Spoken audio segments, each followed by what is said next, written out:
Primera de Pedro, capítulo 5. Para pastores y ovejas.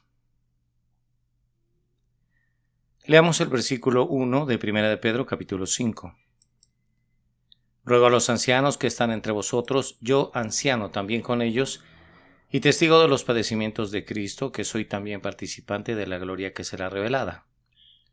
La palabra anciano simplemente aquí en este versículo habla de la madurez y de la sabiduría que una persona anciana debe tener, haciéndola, claro está, calificada para el liderazgo. En su aplicación más práctica, esta palabra anciano trata más de la sabiduría y la madurez que de la edad de la persona a la que se califica como anciano. Dice, yo anciano también.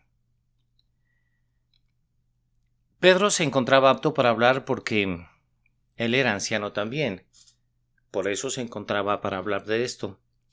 De este tema más exactamente. Aunque Pedro era claramente el prominente entre los 12, él mismo afirma que no hay ningún privilegio o posición especial como la del tal Papa romano en la iglesia primitiva, o los tales apóstoles en la iglesia evangélica actual. Por el contrario, Pedro se miraba a sí mismo como un simple anciano también, entre todos los ancianos de la iglesia. Leemos testigo de los padecimientos de Cristo, que soy también participante de la gloria que será revelada. Pedro estaba calificado para hablar porque él era un testigo de los padecimientos de Jesús cuando vio la tortura de Jesús y probablemente la crucifixión, y al tiempo era un participante de la gloria de Dios, probablemente refiriéndose a cuando miró la transfiguración de Jesús. Versículos 2 y 3.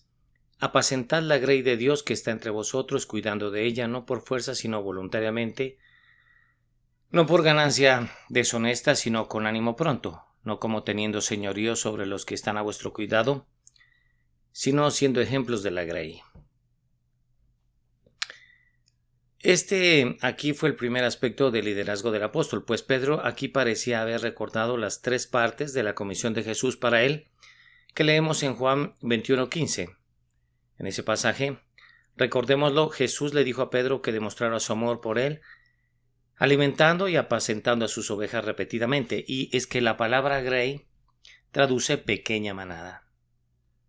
Aquí también cabe anotar que un pastor espiritual hace su trabajo en 2 maneras principales. El primer trabajo es alimentar a las ovejas. Jesús enfatizaba esto a Pedro en Juan 21:15. Otro aspecto del trabajo es el atender a las ovejas, lo cual significa guiar, nutrir y cuidar a estas mismas ovejas. Y es también de anotar que la herramienta más importante para el pastor de la grey de Dios hoy en día es un corazón como el corazón de Jesús, un corazón que está dispuesto a dar su vida por las ovejas y un corazón que se preocupa por ellas genuinamente y de hecho está interesado en estas ovejas. Dice cuidando de ella. Para Pedro el trabajador este trabajo de ser un pastor, para Pedro, también podría ser entendido como el de ser un cuidador, o sea, un capataz. Esta palabra de liderazgo proviene de la cultura griega y se referiría a alguien que vela por alguien. Me refiero más exactamente a un gerente o a un supervisor de los de hoy en día. No por fuerza, sino voluntariamente. Los pastores no deberían hacer su trabajo por fuerza, como si fueran forzados a hacer un trabajo que en realidad odien, sino que los pastores deben servir a Dios y a su pueblo voluntariamente, desde un corazón, claro está, que ame a las ovejas y que las quiera servir. Dice no por ganancia deshonesta, sino con ánimo pronto. Los pastores no deberían de hacer su trabajo por ganancia deshonesta. La ganancia es deshonesta en una persona cuando es habitualmente su motivo para servir como pastor. Al contrario, los pastores deben servir con ánimo pronto y estar dispuestos a servir sin importar la compensación financiera. Se lee no como teniendo señorío sobre los que están a vuestro cuidado, sino siendo ejemplos de la grey. Los pastores entendemos aquí que no deberían hacer su trabajo con señorío porque las ovejas no les pertenecen. Ellas solo están a su cuidado. Por el contrario, los pastores deben servir como ejemplos y no como dictadores en la iglesia. El hecho preocupante es que los pastores son ejemplos de la grey, tengan la intención de serlo o no. De hecho, es interesante ver cómo la congregación toma la personalidad de su pastor en lo bueno y también en lo malo, y esto es realmente preocupante más que todo el día de hoy.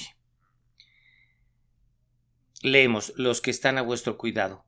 La idea en esta frase es que Dios ha confiado la responsabilidad de la vida espiritual de ciertos individuos a pastores particulares en quienes supuestamente el Señor mismo confía. Versículo 4. Y cuando aparezca el príncipe de los pastores, vosotros recibiréis la corona incorruptible de gloria.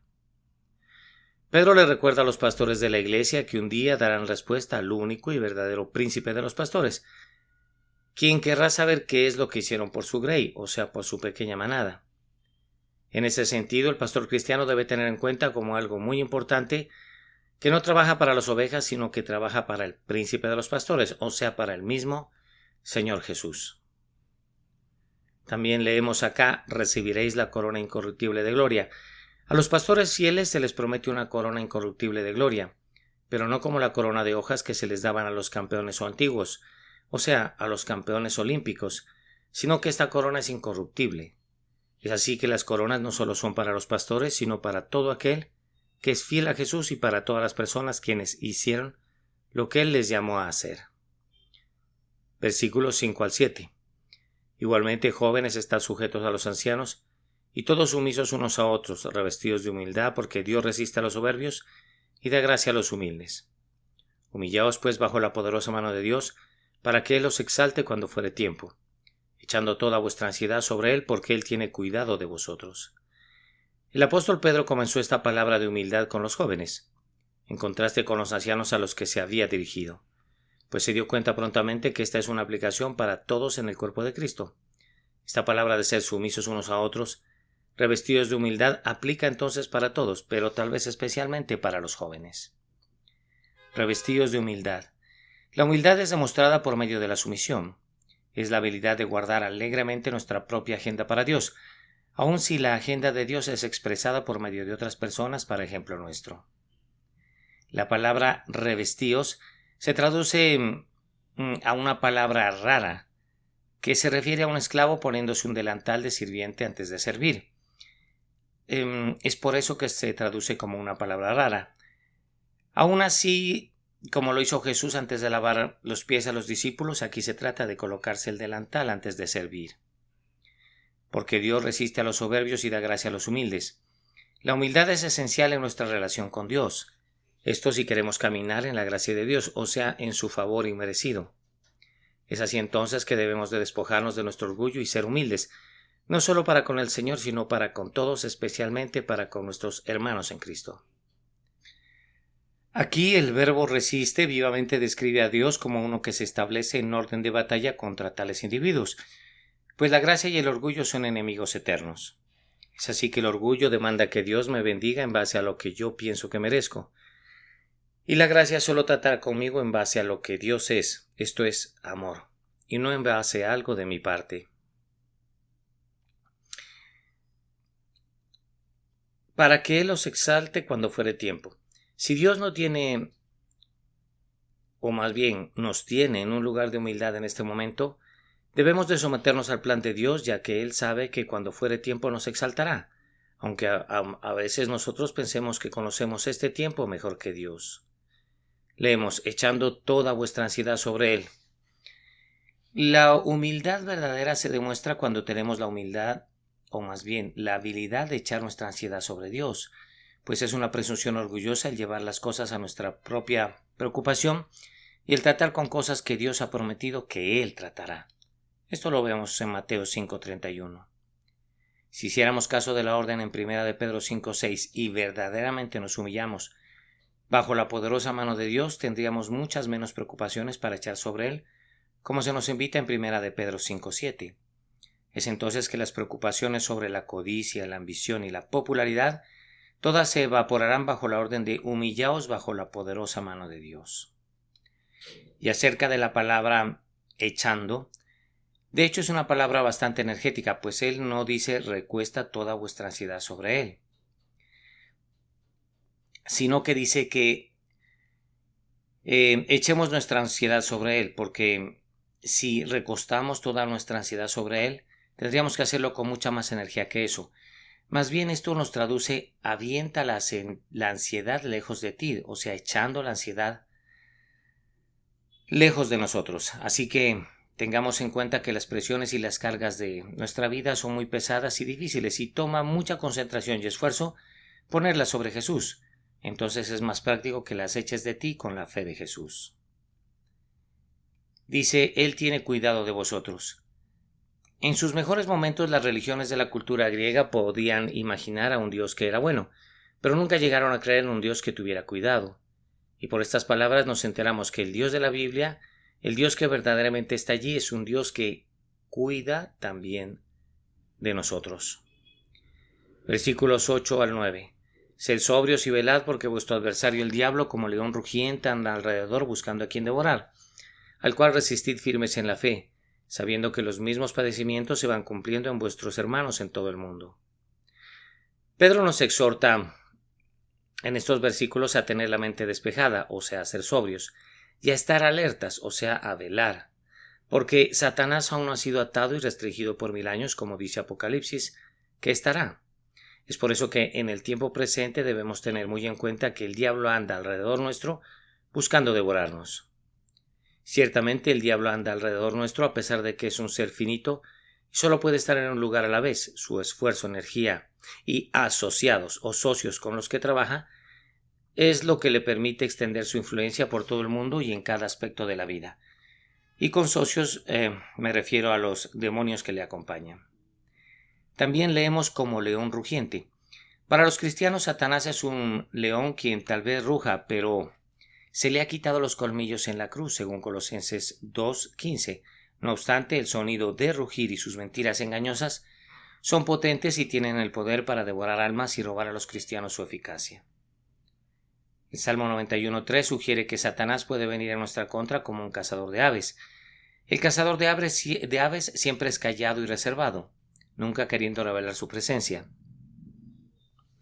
También 2 Corintios 11 nos dice que Satanás puede venir a nosotros como un ángel de luz, aquí pareciendo glorioso, bueno y atractivo, pues como cazador de aves es callado y reservado, pero como ángel de luz pareciendo glorioso, bueno y atractivo. Pero otras veces nos dice Pedro que Satanás viene a nosotros como león rugiente, ruidoso e intimidante. Entonces, Satanás ruge por medio de la persecución, Satanás ruge por medio de la tentación, y Satanás ruge por medio de blasfemias y acusaciones en contra de Dios. Dice, al cual resistid firmes en la fe.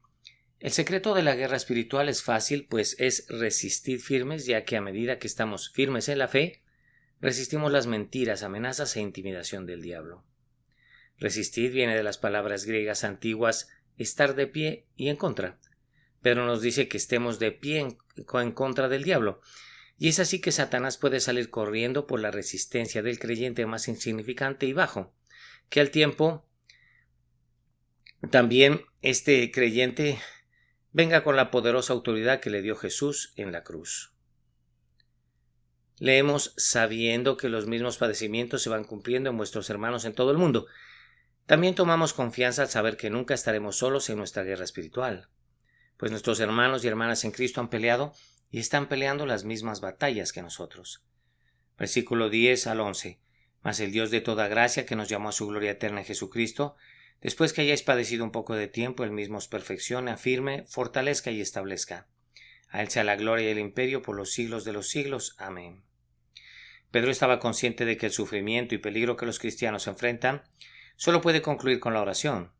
Él mismo le pide a Dios que haga su trabajo de perfeccionar, afirmar, fortalecer y establecer a sus hermanos. Estas cosas mencionadas aquí son la obra de Dios en nosotros y por medio de nosotros. Pedro personalmente sabía lo inútil que es el enfrentar el sufrimiento y el peligro en nuestras propias fuerzas. De hecho, su propia falla le enseñó la necesidad de depender constantemente en la obra de Dios en nuestras vidas y así ora en base a su experiencia por sus queridos amigos cristianos.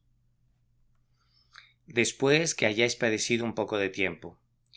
Aquí casi queremos preguntarle a Pedro por qué dijiste eso, pero la verdad por sí sola permanece, pues solo seremos llamados a su gloria eterna después de que hayamos padecido un poco de tiempo. Nosotros en nuestra carne desearíamos que fuéramos llamados a su gloria eterna por medio de su plan. sin sufrimiento.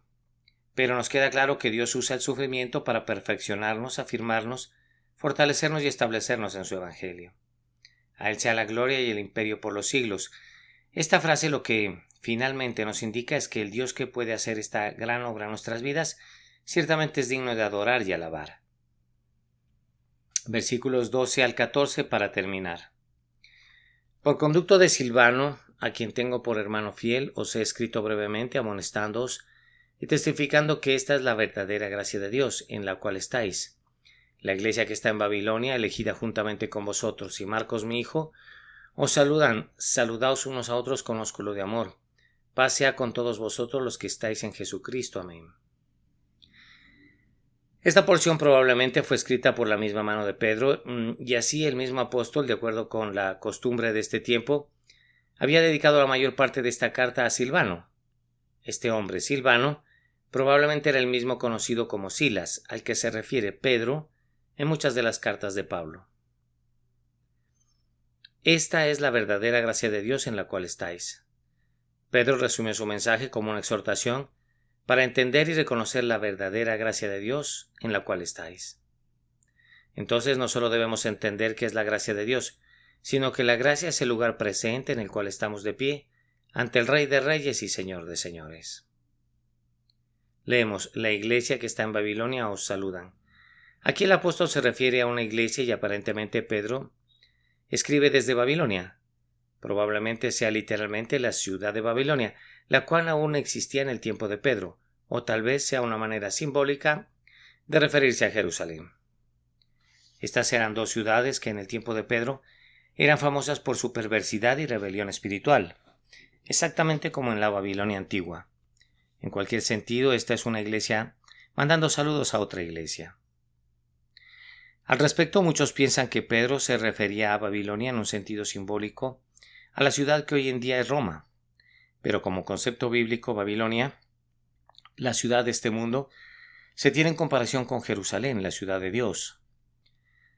También puede que el apóstol se haya referido a Roma como Babilonia, o sea, como el centro de la mundanería. Leemos: y Marcos mi hijo os saludan. Este versículo conecta a Marcos con Pedro, aparentemente el mismo Marcos de Hechos 12:12. Es así que cuando el estilo y la perspectiva del Evangelio de Marcos se toman en cuenta, muchos piensan que Pedro era el recurso primario de información para este mismo Evangelio. Para finalizar, leemos: saludaos unos a otros con ósculo de amor. Pedro concluye con la orden de saludar físicamente y demostrar el amor de Dios los unos a los otros, y al tiempo pronunciar una bendición de paz. Esas dos cosas, amor de los unos a los otros y paz, son especialmente necesarias para aquellos que están pasando por tiempos de sufrimiento y tiempos de peligro. Amén. Oremos. Padre, a ti queremos acudir en este día para, antes que nada, agradecerte por haber enviado a tu Hijo Jesús aquí a la tierra, como un sacrificio vivo, santo y agradable, para que nuestros pecados sean perdonados, Señor, para que nuestras faltas sean borradas, Padre mío. Por eso te damos gracias, amado Dios, porque, Señor, para ti nosotros somos una pequeña grey y tú estás muy pendiente de nosotros. Tú estás siempre dándonos el alimento a tiempo, porque para ti somos como la niña de tus ojos. Así que queremos alabarte, bendecirte y darte gracias, Señor, porque tu Espíritu Santo está con nosotros. El Espíritu de Jesús habita en nuestros corazones, porque para ti somos una pequeña manada, amado Dios, porque nos has hecho ancianos, Padre, para tu iglesia, y nos has enseñado, para los que somos predicadores, misioneros y pastores, Señor, a alimentar y a apacentar tus ovejas, Señor, guiarlas, nutrirlas y cuidar de tus ovejas, Señor. Ese corazón que nosotros debemos tener para ser pastores debe provenir de ti, Señor. Solo tú puedes dar ese corazón para que seamos como cuidadores, como capataces, como supervisores de la pequeña grey. Y antes que nada, Señor, hacer este pastorado no por fuerza, sino voluntariamente, Señor. desde un corazón que ama a las ovejas. Amado Dios, que nunca lo hagamos por ganancia deshonesta, sino con ánimo pronto, porque si habitualmente nuestro motivo para servir como pastor es la ganancia deshonesta, Señor, pecamos, y no somos tus pastores, sino los del anticristo. Nosotros debemos servir con ánimo pronto, Señor, sin importar la compensación financiera, sino siendo ejemplos de la grey. Y así cuando aparezcas tú, el príncipe de los pastores, recibiremos la corona de gloria. Amado, te bendecimos con todo nuestro corazón, porque para eso nos tienes aquí, Señor, para ser ejemplos de tu grey, y para que cuando tú vengas nos juzgues tú mismo, el príncipe de los pastores, y así recibiremos la corona incorruptible de gloria si nos parecemos a ti, Señor. Si hacemos lo que tú nos dices, amado, la humildad, Padre eterno. Debemos ser sumisos unos a otros y revertirnos de humildad. La humildad, Señor. Cuán importante es para nosotros, Señor, revestirnos de humildad. Así como tú te revestiste cuando lavaste los pies de los discípulos, Señor. Así debemos ser esclavos poniéndonos un delantal para servirte a ti y servir a nuestros hermanos en Cristo, Señor. Está claro que tú resistes a los soberbios y das gracia a los humildes. Por eso es que debemos despojarnos de nuestro orgullo y ser humildes, Señor. Cuando tú dices resistir, es porque te vienes en orden de batalla contra nosotros, Señor, pues está muy claro que la gracia y el orgullo son enemigos. Y ese orgullo que demanda que Dios me bendiga en base a lo que yo merezco, Señor, ese es el que nos condena, Señor. Porque la gracia solo tratará conmigo en base a lo que Dios es, esto es amor, y no hay nada que vaya de mi parte. Así tú nos exaltarás cuando fuere tiempo, amado y precioso Dios, que echemos toda nuestra ansiedad sobre ti, Señor, que aprendamos esa habilidad. Es entonces cuando las preocupaciones, como la codicia, la ambición y la popularidad, amado y precioso Dios, se van de nosotros, porque nos humillamos bajo la poderosa mano de Dios. Y es que, Señor, echar nuestra ansiedad sobre ti es más bien aventar nuestra ansiedad lejos de nosotros. Padre, tú tienes cuidado de nosotros, porque tú estás siempre verdaderamente allí, pendiente de nosotros, amado Dios. Y también el día de hoy nos has enseñado, en tu infinita misericordia y gran gracia, que debemos estar sobrios, amado Dios, tener una mente despejada y estar alertas, o sea, velando, porque Satanás aún no ha sido restringido por 1000 años y anda a nuestro alrededor buscando cómo demorarnos, Señor. Pero está claro que es un ser finito que tiene final y que tal vez pensamos que está en todos lados porque el esfuerzo y energía lo ha colocado en sus asociados, en los ángeles caídos, en los demonios con los que trabaja, y así es que pretende extender su influencia por todo el mundo y en cada aspecto de nuestras vidas. Anda como león rugiente, Señor, pero sus colmillos fueron quitados, Señor, fueron rotos en la cruz, y ese sonido de rugir y sus mentiras engañosas son las que son potentes y tienen el poder para devorar almas y robar a los cristianos su eficacia. Señor, Él viene como un cazador de aves callado y reservado, como un ángel de luz, mostrándose glorioso, bueno y atractivo, y como un león rugiente, ruidoso e intimidante. Pero no debemos tenerle temor, Señor, porque tú estás a nuestro cuidado y debemos resistir firmes en la fe, así como tú resistes al soberbio, amado Dios, porque solo son amenazas, mentiras e intimidaciones del diablo. Resistir es estar de pie y en contra, así que debemos estar en contra del diablo, sabiendo que los mismos padecimientos se van cumpliendo en nuestros hermanos en todo el mundo. Señor, ellos están peleando, han peleado y pelearán. Enséñanos a nosotros a hacer lo mismo, amado Dios, y que la oración nos perfeccione, nos afirma, nos fortalezca y nos establezca, Señor, en ti. Señor, enfrentar el sufrimiento y peligro en nuestras propias fuerzas es inútil, amado Dios. Por eso el apóstol Pedro nos enseña a recurrir a ti. y también que debemos padecer un poco de tiempo, porque solo seremos llamados a tu gloria eterna después de que hayamos padecido un poco de tiempo. Nosotros queremos la gloria sin sufrimiento, pero Dios usa el sufrimiento. Tú, Padre, lo usas para perfeccionarnos, afirmarnos, fortalecernos y establecernos en tu Evangelio, en tu Hijo.